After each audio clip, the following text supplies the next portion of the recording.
स्कूलों और कॉलेजों में जारी तकरीबात इस बात की अक्कासी करती हैं कि हम अमन पसंद कौम हैं और जंग नहीं चाहते। अगर फिर भी दुश्मन ने जारियत की तो पाक फौज भरपूर जवाब देने की सलाहियत रखती है, जिसकी वादे मिसाल 2 तैयारे गिराना है, जिससे हर पाकिस्तानी पुरजोश है।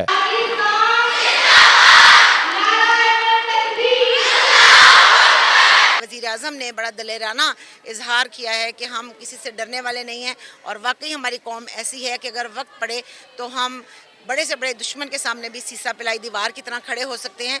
तालीमी इदारों की तकरीबात में भी पाक फौज से मोहब्बत का भरपूर इजहार किया जा रहा है। बच्चे मिली नगमों और तरानों पर परफॉर्म करके जवानों को खराज तहसीन पेश कर रहे हैं। जब तक जीवे जीवे पाकिस्तान के नारे लगते रहेंगे तब तक हिंदुस्तान पाकिस्तान का कुछ नहीं बिगाड़ सकता। फौजी वर्दियों में मलबूस दी एजुकेटर स्कूल के बच्चों ने मिली नगमों से शुरका का लहू गरमा दिया।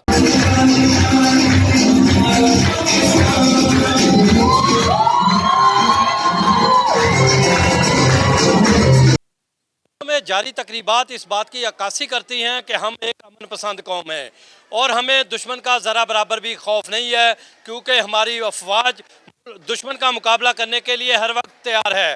कैमरामैन नवीद महमूद के साथ मोहम्मद खालिद एम के ARY न्यूज़ पीर महल।